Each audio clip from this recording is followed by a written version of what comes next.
Good morning. Welcome to this webinar on REAP and other sources of financing for renewable energy and energy efficiency here in Montana. This 90-minute webinar is presented by the National Center for Appropriate Technology, NCAT, a nonprofit organization with offices across the United States. I'm Al Kirky, the host of today's session. I'm the coordinator of NCAT's Clean Energy Funding for Rural Montana project.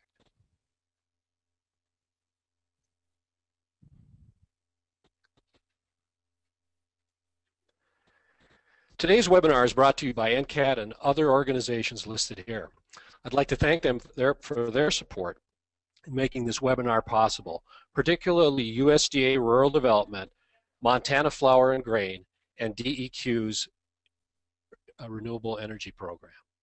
During this webinar, you'll be able to type in questions in the box on the right-hand side of your computer screen.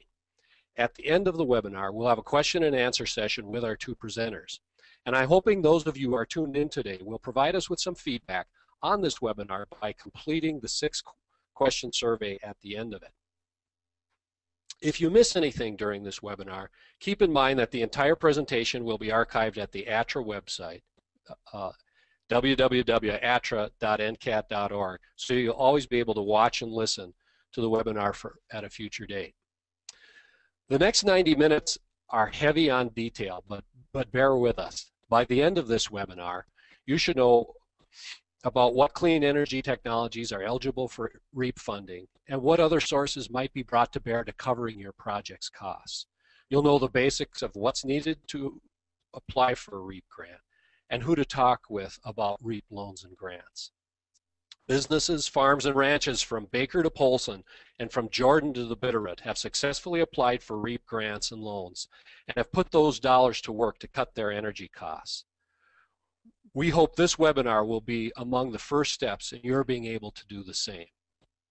Our first speaker is Mike Drewiski. Mike is currently the Business Program Specialist for USDA Rural Development in the Montana State Office, and he also serves as the Energy Coordinator for Montana USDA Rural Development. Welcome, Mike. Thank you, Al, and good morning, everyone.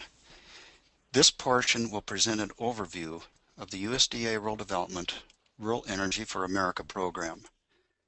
By the end of this presentation, you should know who are eligible technologies, where to go, and who to contact for assistance. The area office representatives will assist you with questions regarding your project and application. They will also serve as your contact for submitting an application and servicing. The regulations for the Rural Energy for America program, we sometimes refer to in the acronym REAP, are found in Rural Development Instructions 4280-B. This slide provides the computer link to accessing the regulations, the forms for the application, and a link where the application templates can be accessed.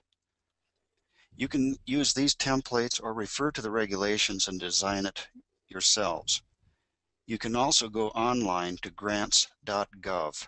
That's www.grants.gov. The benefit of using the templates, however, is that they are organized specifically in order of the application requirements. Now briefly, there are 6 templates for the following categories. When eligible project costs exceed $200,000, use the full grant application template. When eligible project costs are $200,000 or less, use the simplified grant template. For combination guaranteed loan and grant requests, we have 2 templates. One is for projects with eligible project costs that exceed $200,000 and one where eligible project costs are $200,000 or less. We also have 2 templates for guaranteed loan only requests. One for $600,000 or less and one for over $600,000.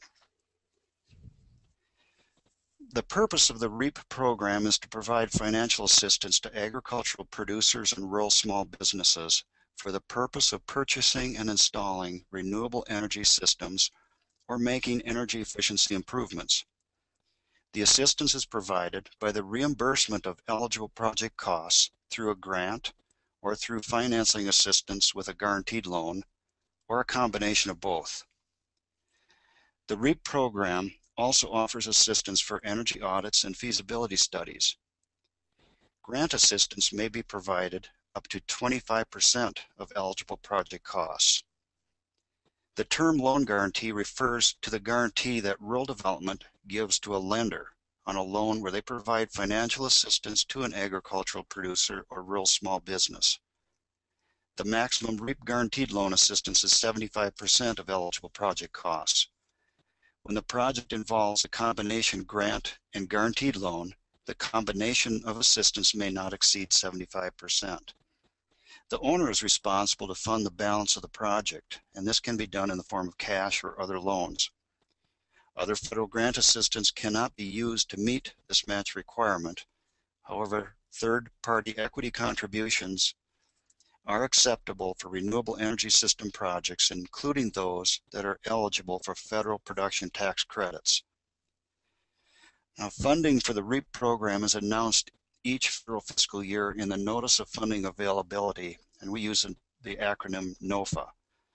Funding may be available each federal fiscal year through a state allocation of funds and from the National Office Reserve. We recommend that applications be submitted early in each fiscal year for consideration.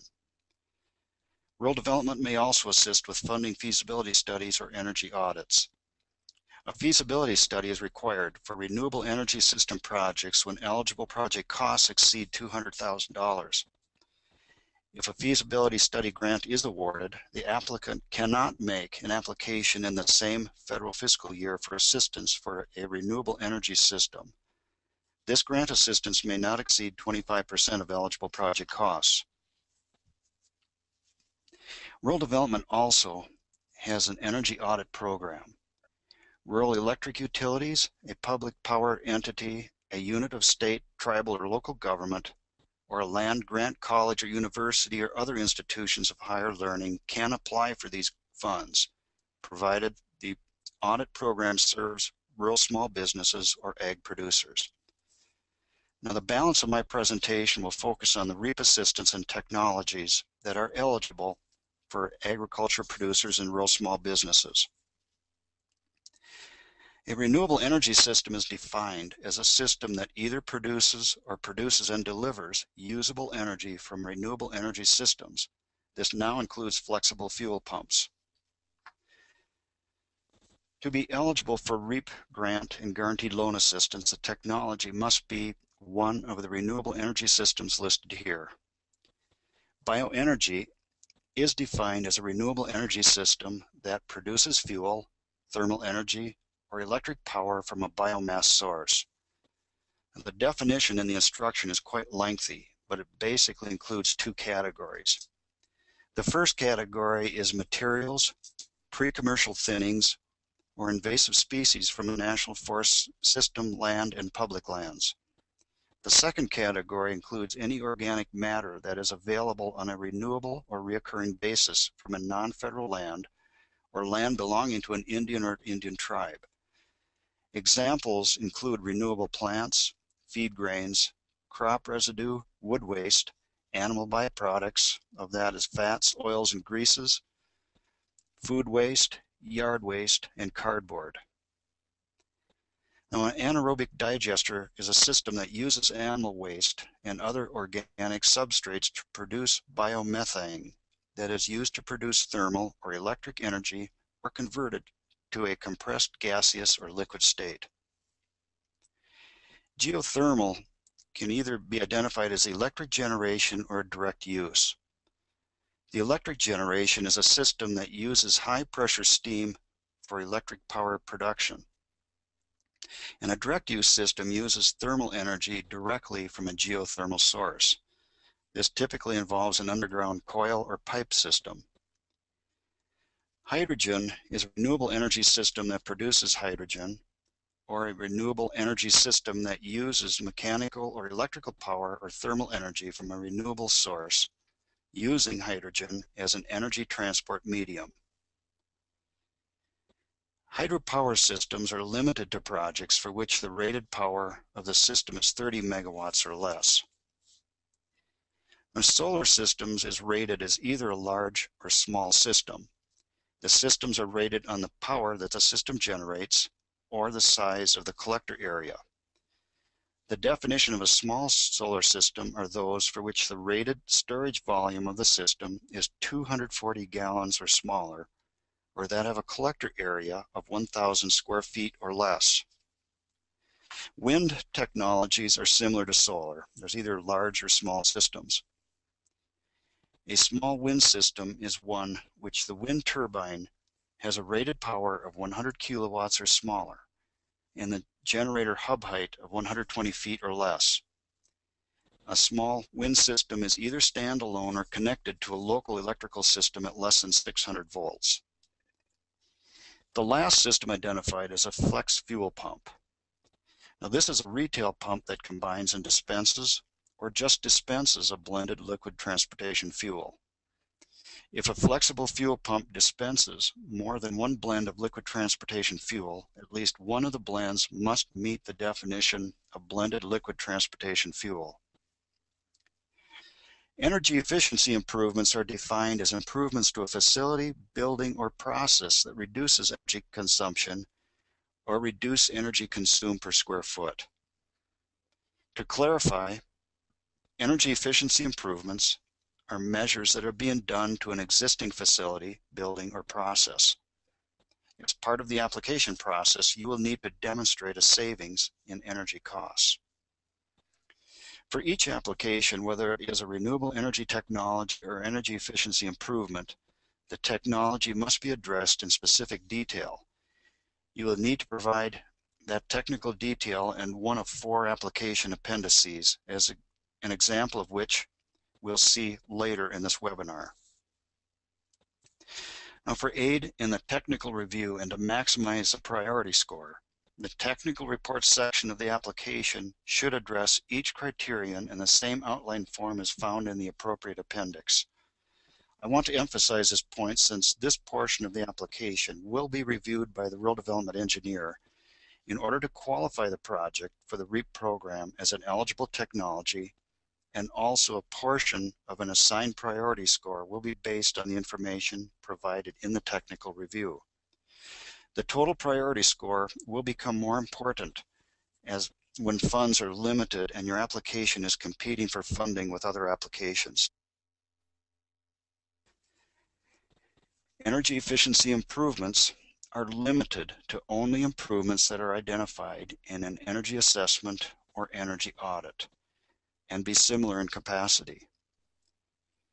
If the new equipment has a greater capacity than the existing equipment, rural development will prorate the REAP assistance based on the capacity of the existing equipment being replaced.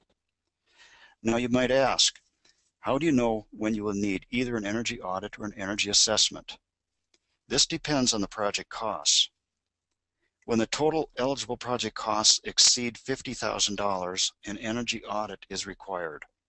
The energy audit must be conducted by or reviewed and certified by an energy auditor. When total eligible project costs are $50,000 or less, the applicant may submit either an energy audit or assessment. As I previously mentioned, REAP grant assistance may not exceed 25% of eligible project costs with the following parameters. The minimum grant assistance for renewable energy systems is $2,500 with a maximum grant assistance of $500,000. When grant assistance is for an energy efficiency improvement, the minimum grant assistance is $1,500 with a maximum of $250,000. You, as the applicant, will be responsible for securing the remainder of the project costs not covered by the REAP grant. Other federal grants cannot be used as match. However, if other federal grants are involved, the total combined federal grant assistance cannot exceed 25% of eligible project costs. An example of other federal grants could be in the case where the NRCS is involved in the design and grant funding for an agriculture producer's irrigation system and irrigation pump. The combined grant assistance from the NRCS and rural development cannot exceed 25% of eligible project costs. And we will see an example of this later. You must submit a complete application to be considered for assistance. and only one type of application may be submitted per federal fiscal year for each project. The application type can be grant only, guaranteed loan only, or a combination grant and guaranteed loan. If the project involves multiple technologies, an example is renewable energy technology for solar, and energy efficiency improvements, such as replacing an existing furnace with a more efficient model, the request may be combined into one application. The application must address the technical requirements for all technologies by using the appropriate appendix. To be eligible for assistance, you must be either an agricultural producer or a rural small business. An agricultural producer is defined as either an individual or entity that is directly engaged in the production of agricultural products where at least 50% of the gross income is derived from the operation. Agriculture production may include crop farming, raising livestock, forestry products, hydroponics, nursery stock, or aquaculture. Now, a business is considered small under the following criteria. First, if it is classified small according to the Small Business Administration small business size standards determined by the North American Industry Classification System, that's a NAICS code. And secondly, it is further defined as a private entity, including sole proprietor, partnership, corporation, cooperative, and an electric utility, including tribal or governmental electric utility that provides service to a rural consumer on a cost-of-service basis without support from public funds or subsidy from the government authority establishing the district. These entities must operate independent of direct government control, except tribal businesses formed under Section 17 corporations. With the exception of these entities described, all other nonprofit entities are not eligible. Nonprofit organizations may be assisted through the community facility programs of rural development. These would include hospitals, public schools, and essential public buildings. Now, the ag producer or small business will be ineligible to receive REAP grant and or guaranteed loan assistance if they are debarred from receiving federal assistance or they have an outstanding judgment obtained by the United States in a federal court other than in a United States tax court, are delinquent in the payment of federal income taxes, or are delinquent on a federal debt. They can become eligible, however, after the judgment is paid in full or otherwise satisfied or the delinquency is resolved. For a project to be eligible, the proposed project must meet each of the following criterion as applicable. The project must be for the purchase of a renewable energy system or to make energy efficiency improvements. The project must be for a pre-commercial or commercially available and replicable technology. Briefly, pre-commercial refers to a technology that has emerged through the research and development process and has technical and economic potential for commercial application. Commercially available defines a system that has a proven operating history.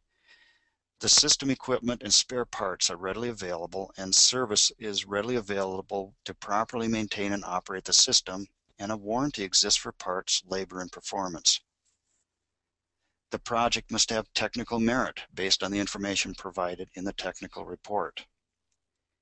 You must be the owner of the project and control the revenues and expenses of the project. A third party under contract to the owner may be used to control revenues and expenses and manage the operation and or manage the project. When financing is required, such as a REAP guarantee, the site must be controlled by the agricultural producer or rural small business for the duration of the financing term. For the life of the project, there must be satisfactory sources of revenue for operation, management, maintenance, and debt repayment as applicable. The applicant must have a place of business in the state where the application is made. Continuing the criteria for project eligibility, there are separate criteria depending upon whether the applicant is a rural small business or an agricultural producer. For a rural small business, the project must be located in a rural area. That is defined as any area of the state that is not within the city or town of more than 50,000 inhabitants, according to the latest decennial census of the United States. For agricultural producers, the project can be located in either a rural area or a non-rural area. Now, if the ag producer's facility is located in a non-rural area, the application can only be for a renewable energy system or energy efficiency improvement on integral components of or that are directly related to the facility, such as vertical integration, and are part of and co-located with the agriculture production operation. We must mention at this time that the REAP renewable energy system and or energy efficiency improvement assistance cannot be used to benefit a residential home. REAP funds, however, may be used to install a second meter, or the applicant can provide a certification that any excess power generated by a renewable energy system will be sold to the grid and will not be used by the applicant for residential purposes. We have used the term eligible project costs. That term refers to those items that are an integral and a necessary part of the renewable energy system or energy efficiency improvement. They include post-application construction or improvements and post-application purchase and installation of equipment. Other eligible project costs include energy audits or assessments, permitting and licensing fees, professional service fees, but this does not include REAP application packaging fees, feasibility study and technical reports, business plans, and retrofit. Expanding on energy efficiency improvement criteria, eligible project costs include the construction of a new facility only when the facility is used for the same purpose, is approximately the same size, and based on the energy assessment or audit will provide more energy savings. Equipment is limited only to that which is identified in an energy audit or assessment and is similar in capacity. If the proposed equipment has a greater capacity than that of the existing equipment, the total eligible project cost of the energy efficiency improvement will be prorated based on the capacity of the existing equipment being replaced. In addition to grant assistance, the REAP program also provides assistance through a guaranteed loan program. The applicant and project must meet the same criteria for applicant and project eligibility that was outlined for the REAP grant assistance. You would apply to a commercial lender, that could be any state or federally chartered bank, savings and loan, or farm credit service, who will make and service the loan. Rural Development provides a guarantee to that lender for their loan. For guaranteed loan assistance, loans must be at least $5,000 with a maximum limit of $25 million. The interest rates are negotiated by the lender and the applicant, and they may be fixed or variable as long as it is a legal rate and not more than what is customarily charged to borrowers in similar circumstances. If a variable rate is used, it must be based on a published indices. Repayment terms will be based on the use of the loan funds along with the borrower's ability to pay and the useful life of the collateral. When the loan is for real estate, the maximum term is 30 years. Machinery and equipment may not exceed 20 years or the useful life expectancy of the collateral, and permanent working capital may not exceed a 7-year term. There is a one-time guarantee loan fee that is due at the time the loan note guarantee is issued to the lender. The fee is 1% and typically is passed on to the borrower from the lender. There also is an annual renewal fee that is calculated as of December 31st of each year based on the unpaid principal balance. The lender may not pass this fee on to the borrower. The annual renewal fee is set at the time the loan is approved and currently is set at 0.25%. The percent of guarantee is negotiated by the lender and Rural Development. The percent of guarantee to the lender for the loan is indicated on this slide.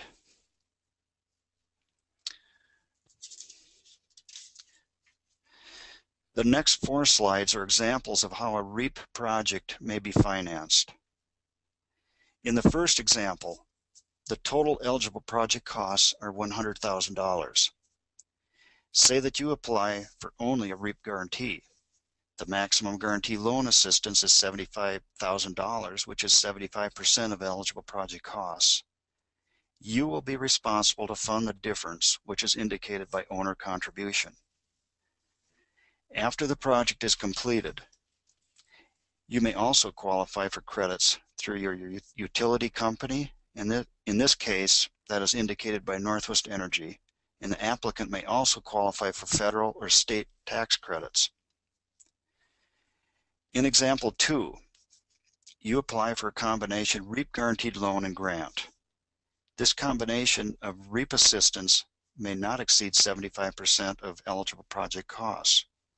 So if you apply for the maximum grant assistance, which is 25%, the REAP guaranteed loan is then limited to 50% or the $50,000. This leaves a balance which is indicated by owner contribution. The applicant may also qualify for credits through their utility company along with federal and state tax credits. The third example reflects a federal grant from 2 sources along with a REAP guaranteed loan. As shown, you receive 10% of the eligible project costs in a federal grant assistance from the NRCS.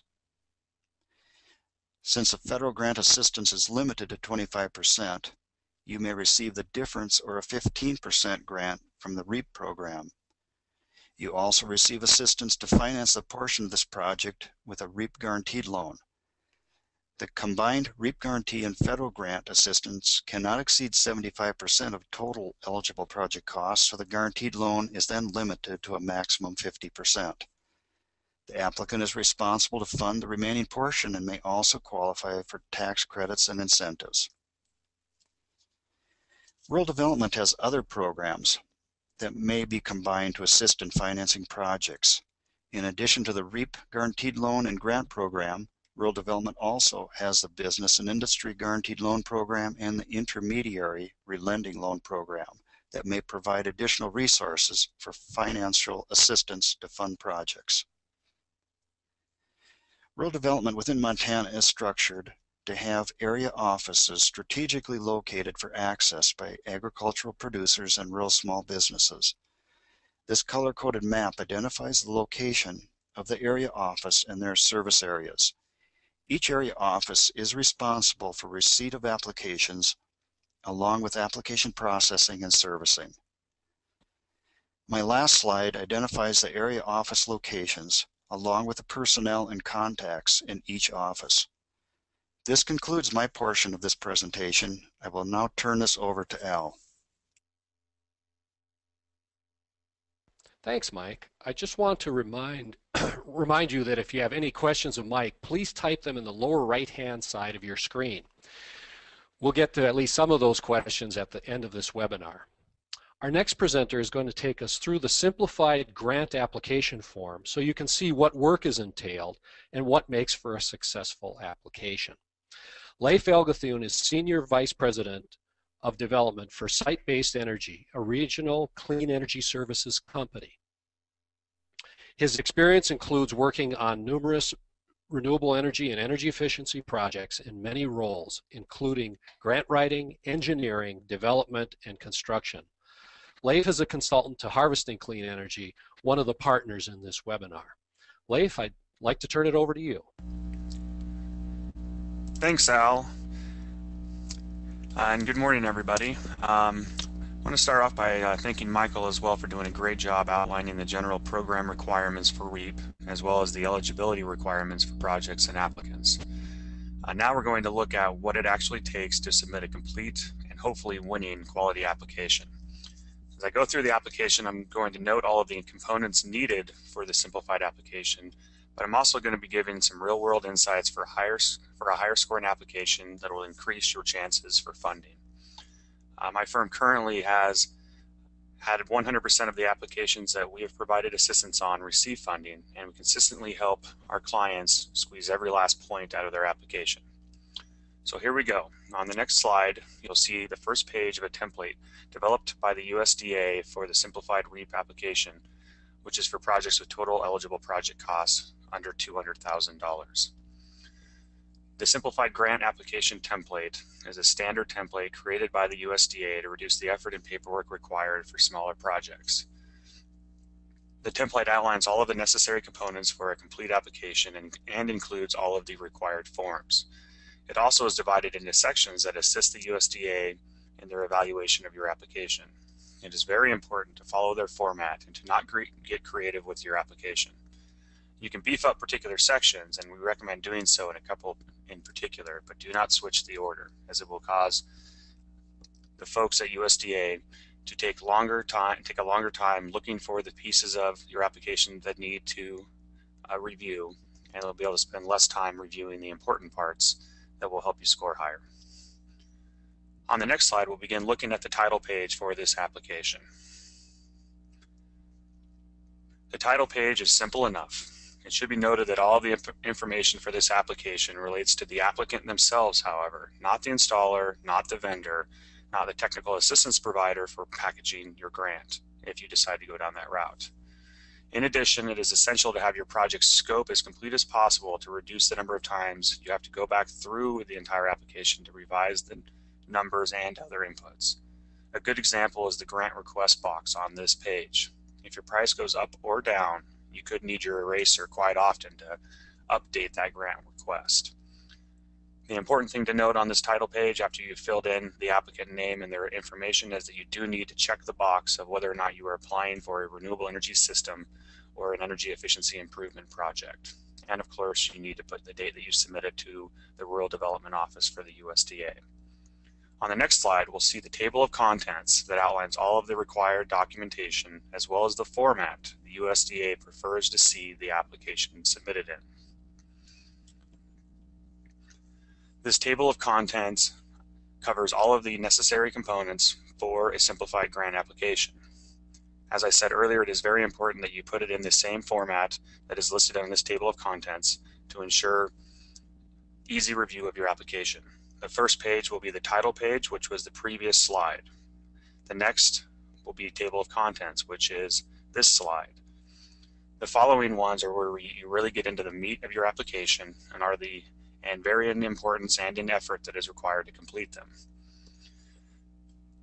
Tab A will be project-specific forms. Tab B will be certifications. Tab C will be legal organizational documents. Tab D is a project summary. Tab E goes over matching funds documentation. Tab F is a self-evaluation score. Tab G is an energy audit.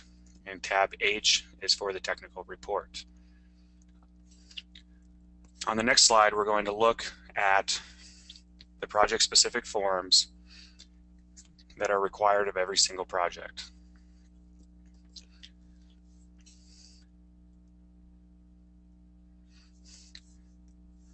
On this first page, you can see that you have to put your federal tax ID number. This is for the applicant at the very top.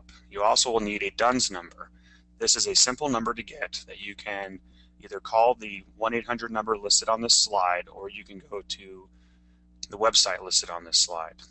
Every business can obtain one. It is not very hard. If you do it online, you will get your DUNS number almost immediately. The central contractor registration number is very much the same type of situation. You need to go on to the website listed on this slide, fill in your information, and it will give you a central contractor registration number. These are tracking numbers that allow the federal government to identify your business for the purposes of doing business with your particular entity. The project-specific forms also will need to be included. These forms are included in the template and will need to be filled out by the applicant or by a technical assistance provider. The first form is SF-424, Application for Federal Assistance. This is simple general information on the applicant and the project noting self-verifying compliance with the grant requirements. It is very simple and just needs to be filled out. Form SF-424C, Budget Information, is another form that is a summary of the budget and the components of your project that qualify for the budget. It does break out whether or not a project is eligible, or a component of the project is eligible or ineligible. Only elements of your project that are eligible will be used to determine the amount that you can claim for a grant or for a loan guarantee. The next form is SF 424D, Assurances. The Assurances form asks that you sign and acknowledge that you will comply with federal regulations that include things like the Davis-Bacon Act, that you have flood insurance, and many other federal regulations that are, at the end of the day, required of most projects that receive federal money. It is a simple form. You have the applicant sign and date. The fourth form that is required for project-specific forms is 1940-20, Request for Environmental Information and Documentation. This form asks that you identify any potential environmental impacts that your project may have. And if you do have potential environmental impacts, that you have contacted the appropriate agency, whether that is federal, state, or local, to receive the required permitting to build your project.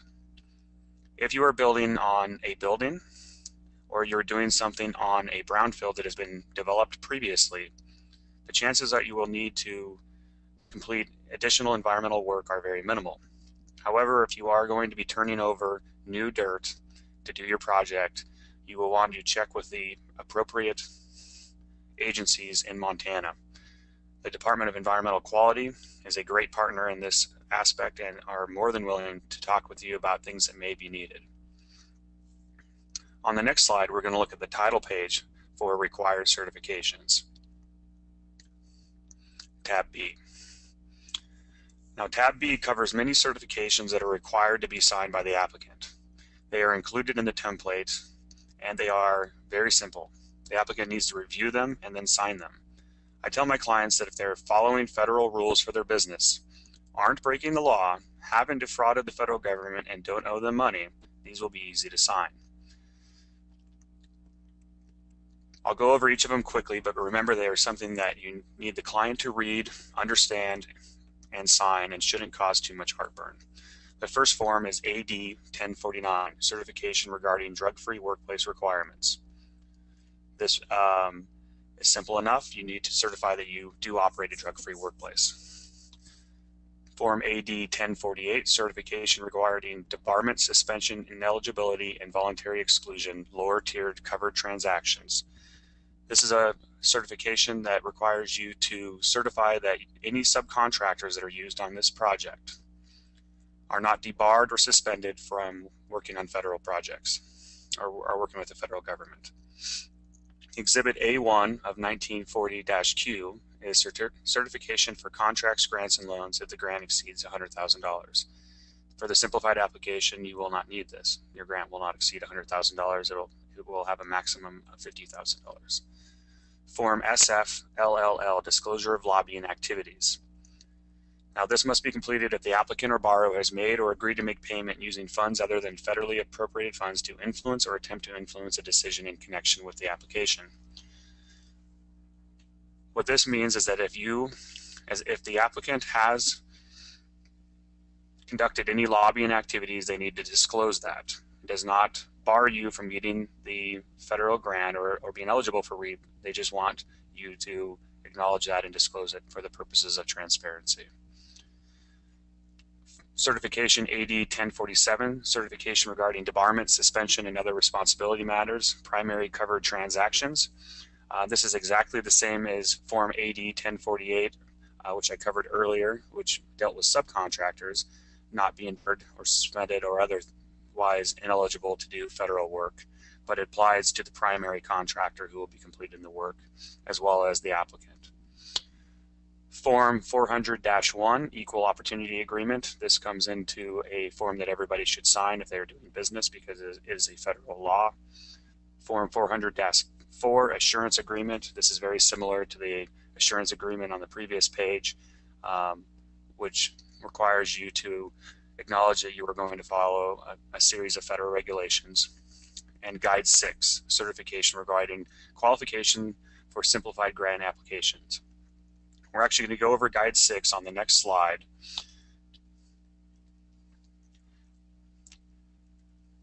And you can see that it is a form that has a whole lot of writing on it. This is very similar to all of the certification forms that are in this section.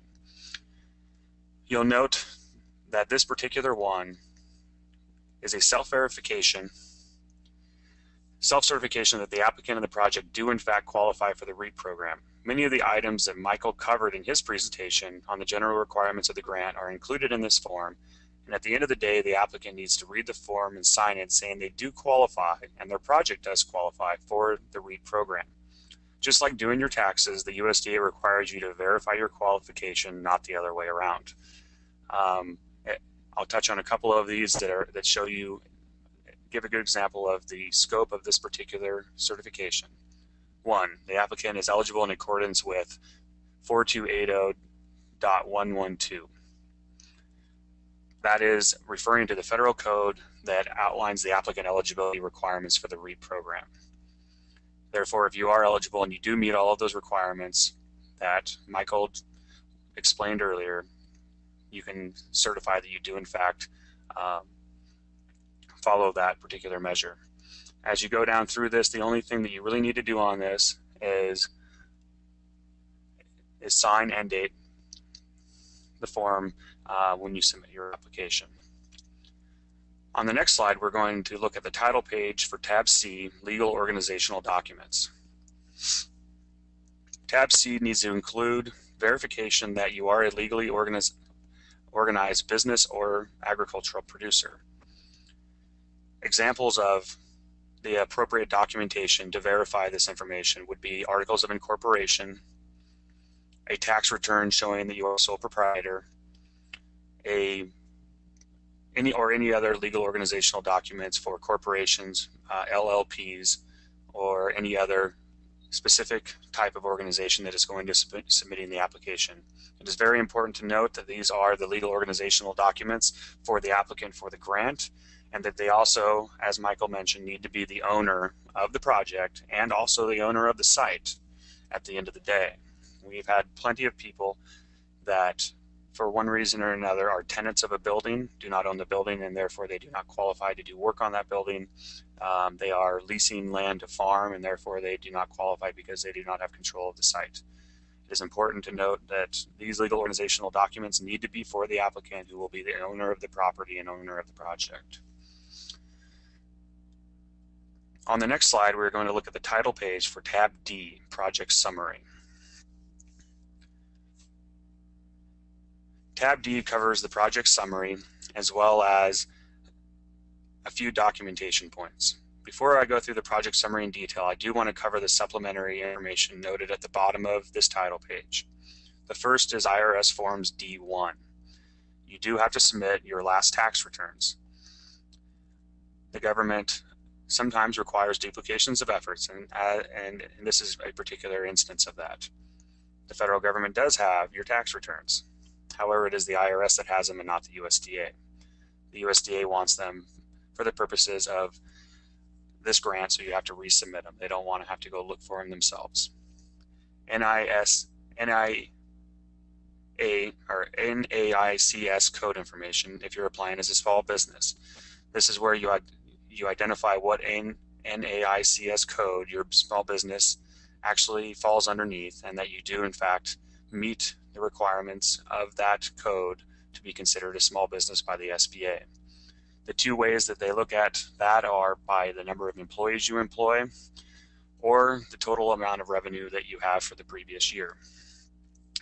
Depending on the code that you fall underneath will determine which one of those you need to use, but it is an easy thing to look up. You can go online or ask the USDA representative, and they can give you a list of the NAICS codes and the requirements for qualifying as a small business therein. Documentation of commercially available or pre-commercial technology.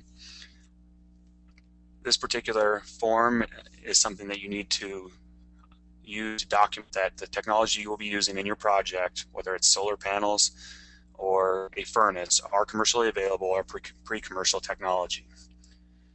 This means that it's off the shelf, basically, at the end of the day. If you can go to the store and get replacement parts for it or buy it from a dealer, more than likely it's commercially available or pre-commercial technology.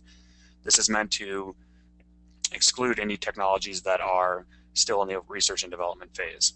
Third-party contracts for management and maintenance. If you are not going to be managing and maintaining the property throughout the life of the project, you need to show a contract with the company who will be doing that. Evidence of site control, D5. This again goes back to showing that you do in fact own the property and own the site, and that you have control. You will have control over it for the entire duration of the grant, or the entire duration of the project life cycle. This is important if the applicant and the person that is actually working the property are different people. The applicant, who is the owner, will need to have a contract showing that they do have control of the site, even if somebody else is managing it. On the next slide, we're going to look at the project summary forms for this particular section. We're going to start at the top, which is the title of the project. This will match everywhere else in your form. The second thing that you need is the applicant eligibility. You need to check whether or not you're an agricultural producer or a rural small business. You also need to check that you're not delinquent in your taxes or have any other federal debt. And that if you have a relationship or an association with a USDA employee, you need to note that and put their name down, and that is just so the government can be transparent. Project eligibility. You need to know what type of technology it is, renewable energy, energy efficiency, and then give a project description. We recommend giving a short project description here, and then in the technical report you can get more detailed. If it's a flexible fuel pump, you need to note it, and again they want you to check whether or not the technology is commercially available or pre-commercially available. On the next slide, we're going to continue the project summary. Question 4, does the project have technical merit? Please answer yes. If you do not have technical merit for your project, it will not qualify. Is the project located in a rural area? You need to put in the address and note that it is. There are websites that USDA can point you to that can determine whether or not you do qualify as a rural area. Most of Montana is a rural area, unless you're in one of the bigger cities. Does the applicant have a place of business in the state? Yes or no. Is it the owner of the project is? This is where you put in the name of the owner and whether or not the owner of the project is the same entity as the applicant. That usually will be yes. Is the third party going to control the revenues? Yes or no. Will the applicant control the site where the project will be located? You need to say yes there. Does the applicant have satisfactory sources of revenue? So I'm not going to go through the rest of these, but you get the general gist that basically you're confirming that your project is in fact eligible. Item 4 at the bottom of this slide is operation description. Again, you want to be pretty brief here. It asks you what your farm and ranch business operation is and the relationship of the proposed projects to the applicant.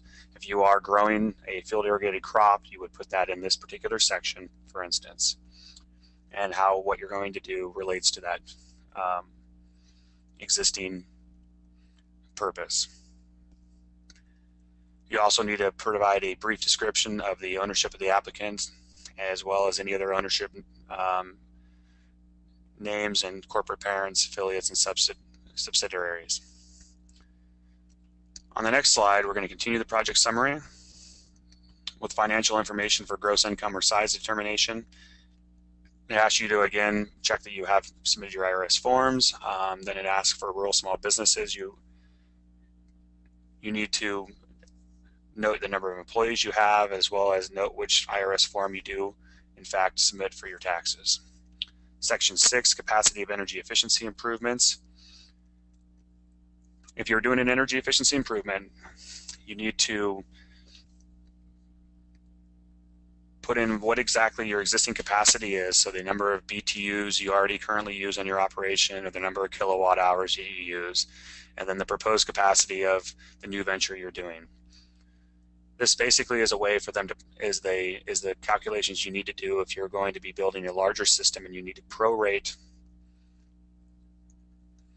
the project cost that you are proposing to do for an energy efficiency improvement to match with the existing capacity of your system.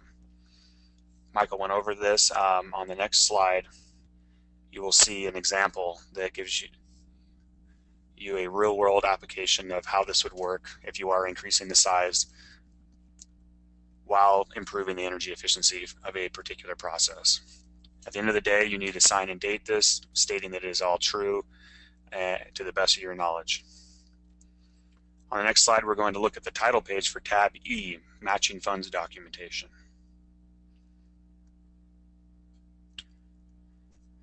The Matching Funds Documentation tab includes all matching funds documentation, as well as a spreadsheet outlining all of the matching funds and documentation showing evidence of those matching funds. Before we go over the spreadsheet, some examples of matching fund types and examples of required documentation are cash.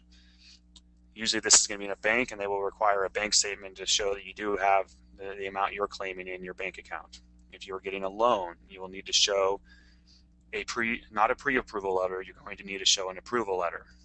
It doesn't say they're going to loan you the money tomorrow, but it does say that you have been approved, with the following caveat that you need to be approved for the REAP program before they will give final approval. So you do need to show a letter from your bank if you're going to use a loan.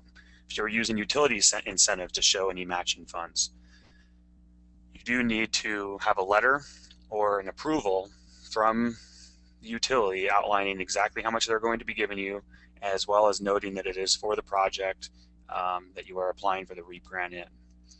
If you are going to be asking for utility incentives above and beyond what the project scope for the REAP grant you are going to be asking about, you want to make sure that you ask the utility to break out how much actually applies to the project you're going to be applying for the REAP grant. This will allow you to ensure that you are properly noting your eligible costs versus your ineligible costs and filling out your application correctly. On the next slide, we're going to look at an example spreadsheet that breaks down project funding. The spreadsheet is fairly simple. It's a summary spreadsheet. It asks for the source of funds in the first column, the contact name, phone, fax, and address for the source of funds in the second column, the dollar amount they will be contributing to the project in the third column, and then noting that there's a commitment letter attached. And normally we will designate that commitment letter with some type of a note or page number so that it's easy for the USDA office to find. The dollar amounts that you put in there need to match with either your bank account number, your bank account statement, with the utility incentive amount that are going to be in those documentations. If they do not match, you will be getting questions back from the USDA, which could delay or disqualify you from receiving funding. It is very important that all of your numbers match. This comes back to where I mentioned earlier that it's very important to have the scope of work done as much as you can before you start here, both to reduce the amount of work you have to do at the end of the day, but also to reduce the amount of chance of error while you're going back through and changing things that have multiple locations where they exist in this application. At the end of the day, you come up with a total project cost down there on the bottom. This should match the total project cost on SF 424C located behind tab A. On the next slide, we will look at the title page for tab F, Self-Evaluation Score. Now this particular tab, in my opinion, is the most important part. This is what's going to set you apart from the other applications that are coming, the other applicants that are coming in to the state of Montana looking for funding. This is how the USDA ranks and prioritizes everybody's applications that come in and all the projects. The higher scoring projects will get funding if there isn't enough funding to go around to everybody. Part of the reason that we recommend people look at hiring a technical assistance provider or working with a group such as NCAT is to ensure that they do a good job of getting this particular part done and that they are locating all of the places where they can increase their score to have a better chance of being funded. It is very important that you get every last point you possibly can out of this section, because the last thing you want to do is have a good project not get funded because you missed some points you didn't know about. On the next slide, I'm going to dig into the self-evaluation score, and I'm going to try to give some pointers along the way on how you can maximize this particular section.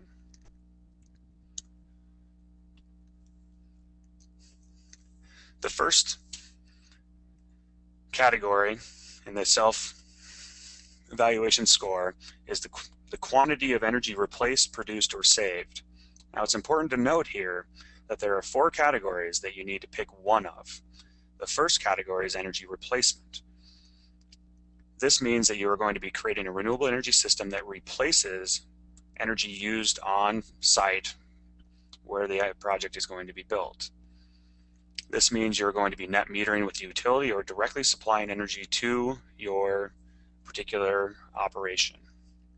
Now the amount of points that you earn in this particular category depend upon how much of that energy you are replacing. If you're replacing between 0 and 25%, you get 5 points. Between 25% and 50%, 10 points, and greater than 50%, you get awarded 15 points.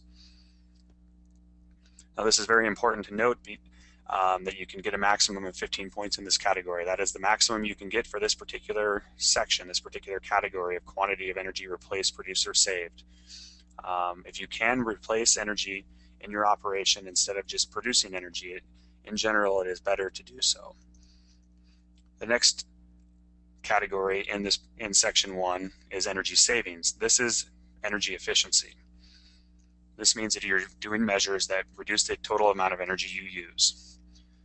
Again, they do it on a percentage basis of the amount of energy saved. If you save 20% up to including 30%, you can earn 5 points. If you save 30% up to but not including 35%, you can be awarded 10 points. 35% or greater, you're awarded 15 points. At some point later in the application, you will have to actually do a calculation that shows what percentage of energy you do save. That is important to note.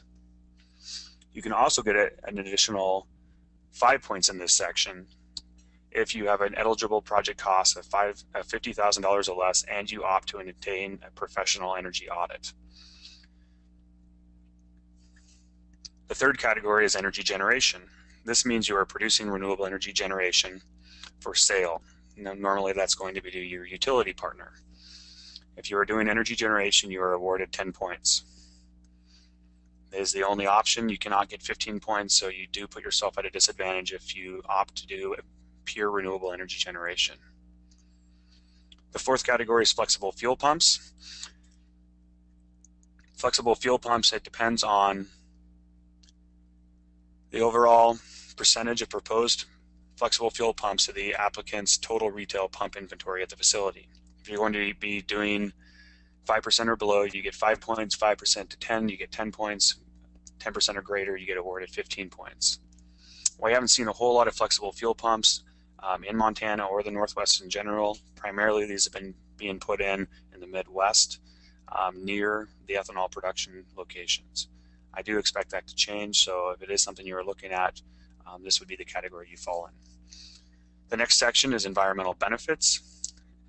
This section, you should get maximum points of 10. If your project has if your proposed system contributes to the environmental goals and objectives of other federal, state, or local programs, you do qualify for the 10 points.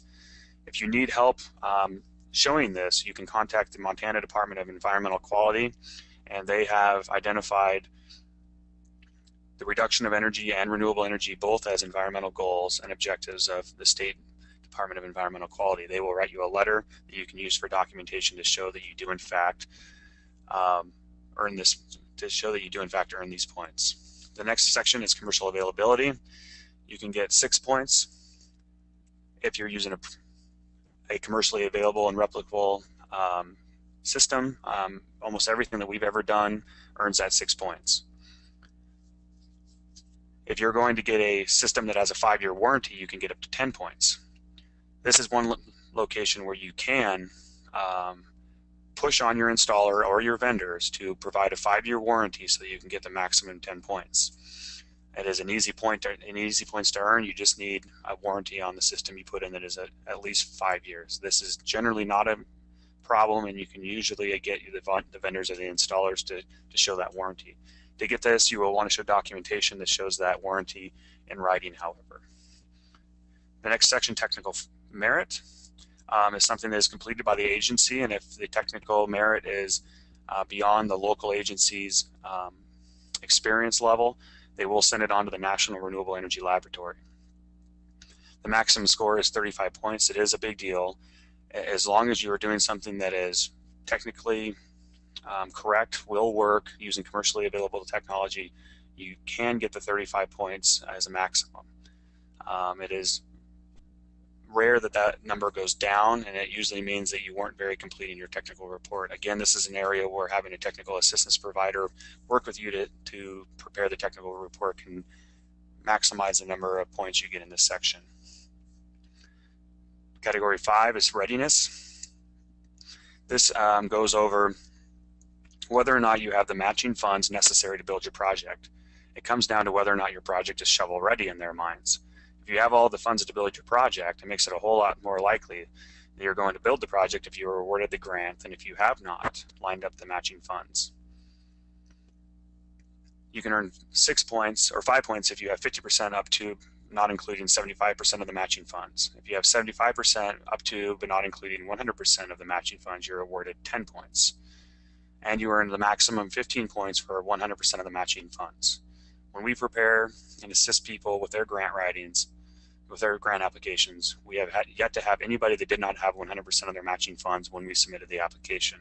We won't submit one of those for somebody until they have 100% of their funds, because we want them to, number one, know that their project is going to get built if they decide they want to pull the trigger.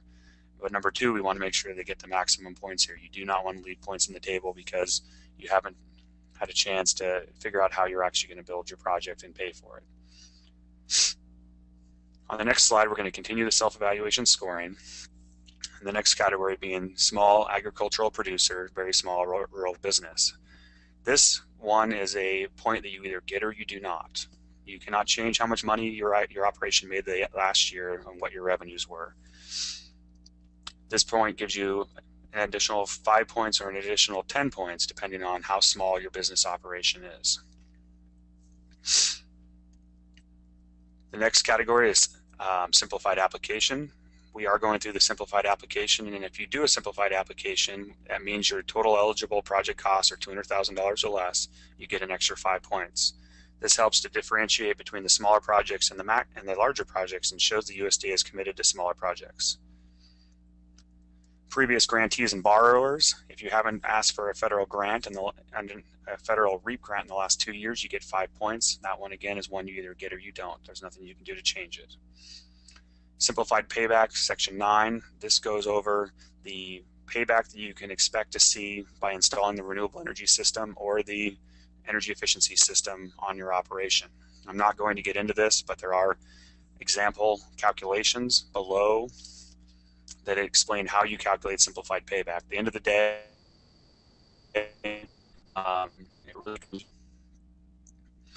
taking the total project costs and dividing them by the average savings or average production numbers, and that gives you your simple payback. It's pretty easy, but they do have some equations below that you can use. Big thing here is that the more energy you produce or the more energy you save relative to the total project cost, the better chance you have of getting points here. The faster it pays off, the more points you get, and the reason they do this is they want projects that have the highest likelihood of being successful, and the faster your project pays back, the more likely you are to have it pay back in a manner that allows you to cover your debt service, it allows you to cover your operations and maintenance, and it allows your business to be more successful because you're covering those faster. That goes back to the requirement that you are able to manage those, and it's an easy way for them to note how well positioned this project is going to be to make your business more successful. On the last page, then on the next slide, we get to the last page that talks about the state director and administrative priority and points. This allows the local Montana USDA office to allocate points to your project if it has a new technology or an underserved technology, and basically that helps beef up the state portfolio of projects and the type of projects they've worked on. It also helps build those newer technologies into a place where they can be more competitive on the statewide scale. On the next slide, we're going to look at the title page for tab G, Energy Audit or Assessment. This is only required for energy efficiency projects, obviously. You'll want to include the energy assessment or the energy audit behind this page. The main things to note is that for the purposes of this grant, an energy assessment is required for projects under 50,000 and can be completed by the installer or their vendor usually. If the project is over $50,000, you will need the audit to be completed by a certified energy manager or a professional engineer. Both of those may be on the staff for the installer or the vendor, but if they are not, you will need to find somebody that can review their work and sign off on it. On the next slide, we will look at the title page for tab H, Technical Report. Tab H, the Technical Report, is required on all projects. And this is the section where you get to prove many of the claims you made in your score and also strive for as many technical merit points as possible. Your installer or product vendor can and should be a big help getting this part complete. We generally work directly with the installer or vendor to get this information and get it in a format that meets the project requirements if we are helping an applicant with their application. It is very important that you spend as much time on this as you possibly can to ensure that it is correct, accurate, and complete. And it definitely is the place where having a better, more experienced installer or somebody who's worked on these before can improve the chances of you increasing your score and having a better application. The things that are required in a technical report per the REAP grant, and this is meant to be the required pieces. You can add other things in, and we typically do. But the required parts are the qualifications of the project team. This is going to be the installer and vendor showing how many projects they've worked on and what their experience is. The second is agreements and permits. You want to show that you have a good understanding of all the agreements and permits required for the project. Energy or resource assessment. This is going to be where the spot where the technical service provider tells you exactly how much energy you're going to be producing or saving and how they came to that number. Design and engineering is number 4. You're going to want to show the design and any engineering that was needed to get there. Number 5, you need to note the project development schedule. This is going to identify all the tasks needed and how long it takes to do them. It can be as simple as saying, we're going to go out and install lights, order the equipment, install lights. It could be very complicated if you're doing an anaerobic digester or hydroelectric project that has many permitting, many steps, and is very much more complicated. Number 6, project economic assessment. This is where you're going to calculate the simple payback, and you're going to address project costs and revenues, and you're going to want to outline exactly what every component costs to build the project. Equipment installation. You're going to want to have a plan for the site development and system installation. That can also is also heavily dependent on the type of technology that you're going to be installing. Operations and maintenance. You do need to have an operations and maintenance plan that outlines what needs to be done on an annual basis to maintain the system and ensure that it works as designed and as built for as long as possible, and at least through the payback period. Number 10, dismantling and disposal of project components. You do need to have a plan for decommissioning the project once it is complete.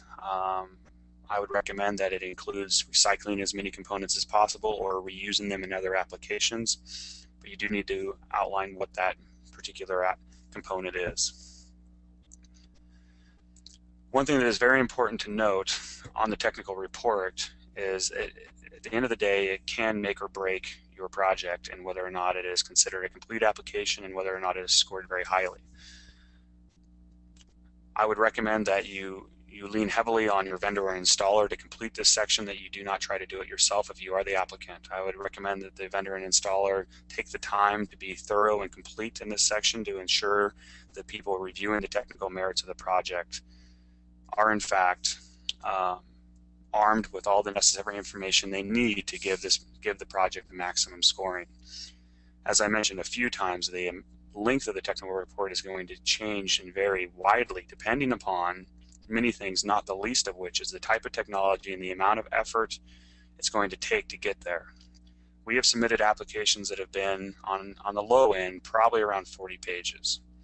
That seems like a lot, but remember we went through and showed how many title pages there were, how many forms there were, and once you count all of those up, you're really left to only having to generate on your own, 3 to 4 pages. The rest of it is in filling out forms and in putting in warranties and technical specifications for equipment. On the high end, I've seen ones that are a 3-ream binder that is 2 inches thick of just paper, and by the time they actually get built, those binders can get even larger. And those have typically been for hydroelectric projects or anaerobic digesters. Those seem to be the ones that are the most technically advanced and require the most work that I've had a chance to work on. So I don't want to scare people away. If you have a smaller project, you definitely can fill out these applications. You can fill out the forms and the templates and do it on your own. If you're feeling like it is beyond your expertise and beyond your ability to want to tackle on your own, there is assistance out there. And asking for that assistance and finding a way to get your application in, I think, is a very good use of your time. Getting 25% off on a grant or getting a loan guarantee so your project does actually get a loan in this tough economic times is essential, and it can make the difference between a project getting built and a project not getting built. And now I'm going to, that wraps up my presentation, and Al Kirky, our host, is going to go over some of those resources that are available for you and wrap up our discussion. Thanks, Leif. Before we move on to some questions, I wanted to share with you some possible funding sources that could be bundled with REAP funding to cover a project's costs. You'll notice that at least the first 3 are all utility-based, so that whether you're eligible or not is going to be whether you are an electric or gas customer with one of these utilities. Northwestern Energy's program is currently the most comprehensive in terms of what technologies it will cover and what costs are covered as well. The co-op programs are quite varied in what they might support from one service area to another, so you really have to start that discussion with your local co-op. There are 3 statewide sources of financing, with the State Renewable Energy Loan Program being the most diverse in what it funds. You may have way more questions coming out of this webinar than you did going into it, but that's actually a good thing. So you can acquaint yourself more directly with REAP applications and all the elements that might go into one of those applications. I've listed the sources Mike mentioned before in his presentation, plus information that NCAT can provide. But aside from all the paperwork that's required and the electronic sources that's available, there are people who can help, whether you're in Wolf Creek or Wolf Point. On that note, I've got some questions from our audience for the speakers. One of the first ones was from one of our listeners, and I'll just answer this one. I assume that REAP is a nationwide program. It is indeed, but regardless of whether you're in North Dakota or North Carolina, you will be working through a similar process, working with your USDA area development offices. That's where all the action starts, and frankly, that's where you want most of the action to take place. If you have a proposal that's kicked up into a national competition, it's much tougher to get funded. And I have a question here for Leif. You outlined that your firm provides grant packaging services and technical assistance to people who might want to put a REAP application together. How much might an application cost? And Leif, if you could outline for us maybe one that's a simpler, ready-to-go one versus a real expensive project that's fairly complicated. Give us sort of a price range based on your experience.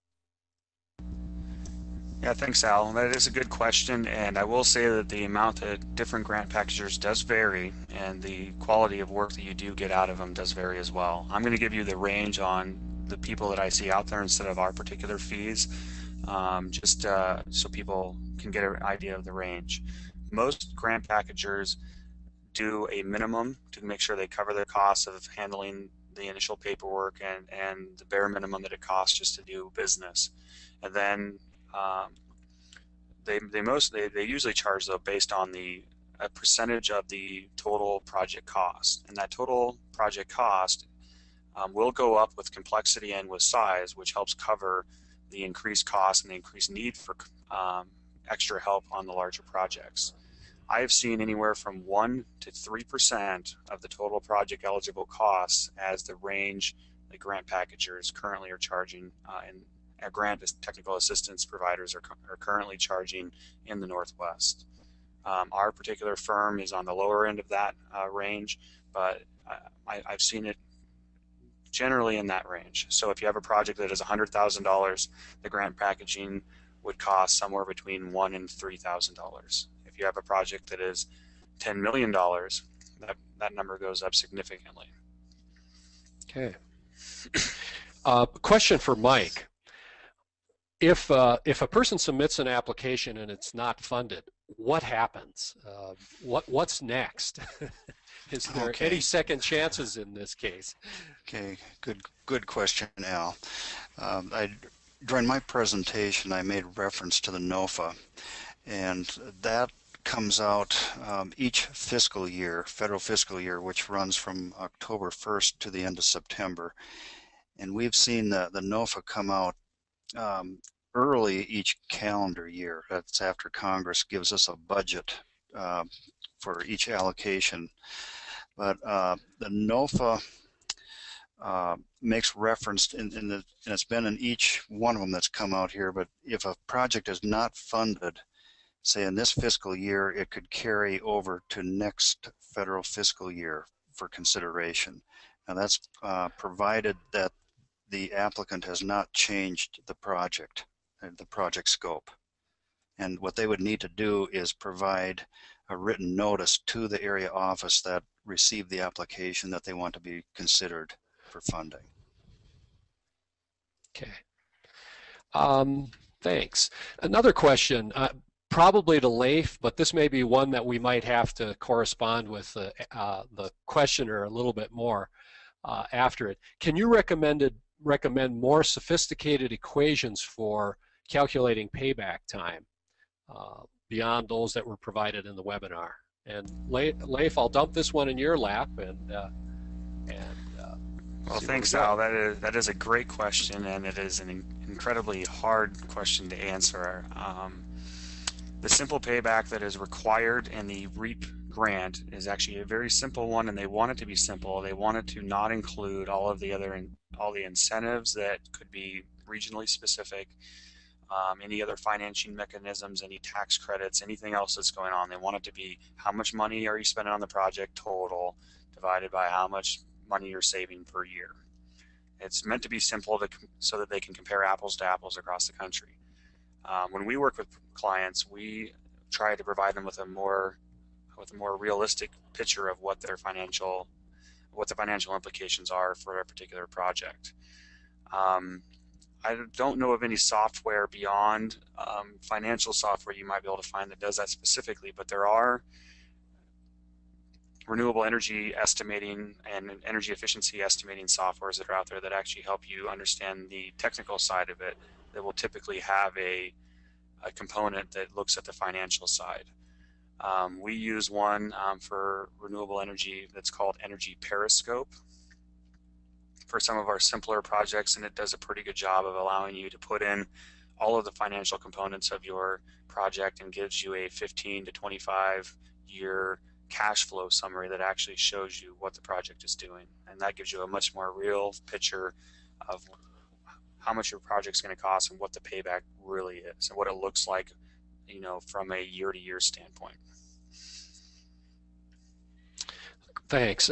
One thing I would add too is that if the listener wants some further examples, or at least wants to test the water, what else is out there, feel free to contact NCAT, and we'll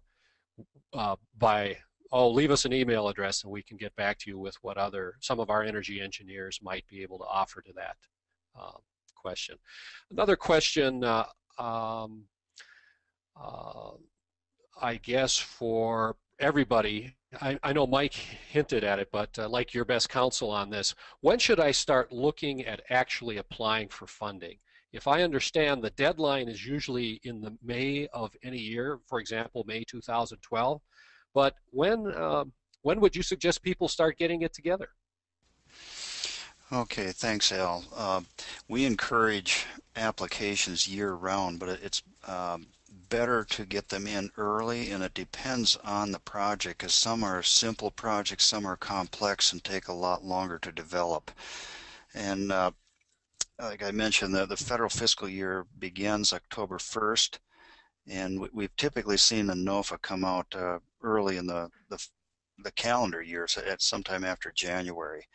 But the earlier that they get in, the better, because I know Lath had made reference in his presentation too that when we get them into the area office, they can look at them, and if there's some areas that can be improved on, that gives them an opportunity to go back to the applicant to improve their application. But the earlier the better, because when we get the NOFA that comes out, there has been a state allocation that has been allocated each state first, and we want to try to fund applications from the state allocation first. And then those that aren't funded, they would go to the national office for consideration. And typically when they go there, the competition's a lot stiffer. Yeah. But earlier the better in the fiscal year. Okay. Okay. And if I can jump in and also touch on that, it's very important to note that getting the application in for your grant typically means that your project is fully lined out. You know who your installers are, you know how much it's going to cost, you've rounded up the other money, you've really gotten deep into your project. And one of the things I really like about the REAP application is it forces people to really get serious about thinking about their technology and thinking about what they want to do instead of staying in the tire kicking phase. The reason I mention that is that if you actually want to get a REAP application in June, you really need to start working on your project now. And you really should be lining up all of those components that you're going to need for the REAP application and not wait. So I agree totally with Mike. The earlier you get your application in, the better, but also the earlier you start working on your project and really trying to iron out those details, the better chance you're going to have of being able to actually submit your application because you have all the necessary documents. Thanks. One thing I would add to that too is I hope our listeners noted that if you're considering either REAP loan or guaranteed loan or grant as a funding source, the application has to be made before the project is started and any commitments are actually, you can't start construction, spend a bunch of money, and then submit a REAP application figuring you'll get part of those costs back. You have to get your application in early with the intent or the acceptance that perhaps it may not be funded in the year that you hope it would. In which case there's a little bit of guesswork there, but application has to be made before the project is officially started and dollars start to be spent. I want to thank our speakers for their presentations and our listeners for some excellent questions. And again, I want to remind those of you that are still on, and I'm very proud of all of you who have hung in there, most of you did. I just wanted to remind you that the entire webinar will be archived at www.atra.ncat.org, where you can view it at your leisure. And please do take a couple of minutes to complete the survey. We'd like to hear what you thought about this webinar and how we might improve on it in the future. It will appear right after I get off the air here. So on behalf of the National Center for Appropriate Technology and the webinar co-sponsors, thank you for joining us today.